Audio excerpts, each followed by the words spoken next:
बिस्मिल्लाहिर्रहमानिर्रहीम अस्सलाम वालेकुम दोस्तों, तुसीं देखदे पे हो लुडन पंजाब टीवी ते मैं तेरा मेज़बान मोहम्मद अहमद। सब तो पहले जनाब अपने चैनल को करना है सबसक्राइब और बैल आइकॉन करना है प्रेस ताकि मेरी आने वाली अच्छी और बेहतरीन वीडियो जनाब मेरे वीर वेखन। सब तो पहले जनाब ए मेरे वीर वेखदे पे चोलस्तानी ते फ्रीज़िंग विच 3 वछड़ियां लैके आए माशाअल्लाह, और मूँह जनाब कच्चियां खीरियां माशाअल्लाह, और कद जनाब 5-5 फुट माशाअल्लाह कद ने वैड़ियां दे। यह जनाब मेरे वीर वेखदे पे ने माशाअल्लाह बड़ियां खूबसूरत अनमोल चीज़ां जी वीरां वास्ते लैके आए हैं। यह जनाब दूसरे नंबर पर आ गई माशाअल्लाह, कद वैड़ियां दे चंगे ने जनाब माशाअल्लाह 5-5 फुट के कद ने। यह जनाब तीसरे नंबर पर आ गई वैड़ी, ए दूसरे नंबर आई तो गुल वेखना मेरे वीरां ने जनाब माशाअल्लाह, गुल किड्डा प्यारा है और किड्डा खूबसूरत है। ये छड़ के भी विखावांगे, हर चीज़ करांगे इंशाअल्लाह, वीरां नूं तसल्ली करावांगे जनाब। वैड़ियां दा हुसन वेखना माशाअल्लाह कि अल्लाह पाक ने हुसन किन्ना दिता है, कमाल दी चीज़ है माशाअल्लाह। अल्लाह पाक तंदुरुस्ती देवे और मदीने वाले सदके अल्लाह पाक खैरी सलामती इन्हों जनाब सिरे चढ़ावे, इन्हों दे भी साह लम्मे करे और मालकां दे भी जनाब अल्लाह पाक तंदुरुस्ती ते सेहत देवे। बाकी जनाब मेरे वीर वेखदे पे ने माशाअल्लाह, यह तीसरे नंबर पर वैड़ी है जनाब। इन्हां विचों जड़ियाँ यह भी जनाब वैड़ी मेरे वीरां ने वेख लैनी है। जिहड़ी पहले नंबर पर वैड़ी सी वो 1 महीने की क्रॉस है। यह जनाब तसलियाँ नारे वीरां करावांगे इंशाअल्लाह। बाकी लैने देने नसीब की गल है। यह जनाब तसली कर लैनी। काले गुल माशाअल्लाह माशाअल्लाह, काले गुल ने वैड़ियां ने, बड़े प्यारे गुल ने और वैड़ियां भी बनने वालियां ने। किस दिन बन गई तिन्ने ते अल्लाह के हुक्म नाल इंशाअल्लाह जेड़े वीर दे किले ते तैयार हो गई। खपना तो पेगा, खुआना भी पेगा, टाइम भी लगेगा, लेकिन इंशाअल्लाह रूह राजी कर देना। काली वैड़ी जी वड्डी काली वैड़ी 1 महीने की गब्बन है।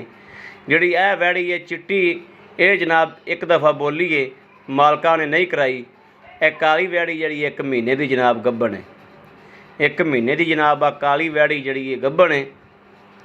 बाकी नसीब अपने अपने वैड़ियां की खूबसूरती माशाअल्लाह और कद हर चीज़ जनाब मेरे वीरां ने तसल्ली करनी है कि कदों भी माशाअल्लाह चंगियां ने और नस्ल ज़ात में भी चंगियां ने, हर पासों माशाअल्लाह फिट ने। और जनाब मालक इन्हां दी डिमांड करदा है 2,75,000 रुपया तिन्नां दी कट्ठी। यह टोरा वेख लेना कि माशाअल्लाह कोई जनाब इन्हां नूं बीमारी नहीं है, कोई जनाब वासरन नहीं है, हर चीज़ की गारंटी है, तसल्ली है।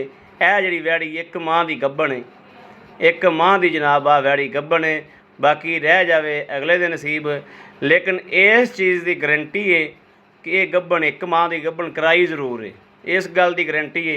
यह दूसरे नंबर पर वैड़ी आ गई जनाब, एक दफ़ा बोली है लेकिन मालका कराई नहीं जनाब माशाअल्लाह। काले गुल और बरीक वैड़ियाँ और कदों चंगियाँ माशाअल्लाह, यह सारा कुछ मेरे वीरां ने तसल्ली करनी है।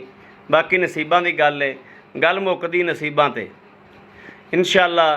जिहड़ा मेरे वीर भरा दे अल्लाह के हुक्म नाल नसीब च होइयां, वल भन के भी उधर चलियां जाणगियां जनाब। ये तसल्ली कर लेनी मेरे भरावां ने और वीरां ने।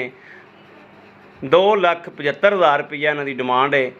3 वैड़ियां कट्ठियां दी 2,75,000 रुपया इन्हां दी डिमांड है। यह तीसरी भी जनाब टोरने ये भी वेख लैनी है। कच्चियां खीरियां माशाअल्लाह, यह गुल वेखना, टोरा वेखना माशाअल्लाह। और वैड़ियां अल्लाह के हुक्म नाल बनने वालियां ने, अल्लाह के हबीब के सदके नाल इंशाअल्लाह।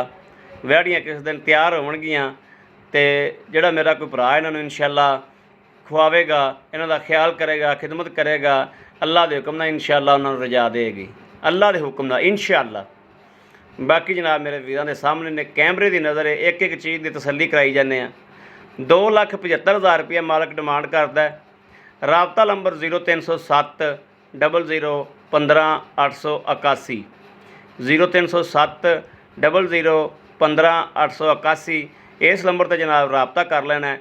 2,75,000 रुपया मालक की डिमांड है।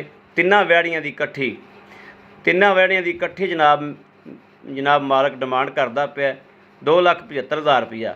राबता नंबर जनाब 0307 00 15 881। इन तो जनाब मेरे भरा वीर राबता कर सकते हैं। बाकी इस वीडियो तो वीर देनी इजाज़त। अल्लाह।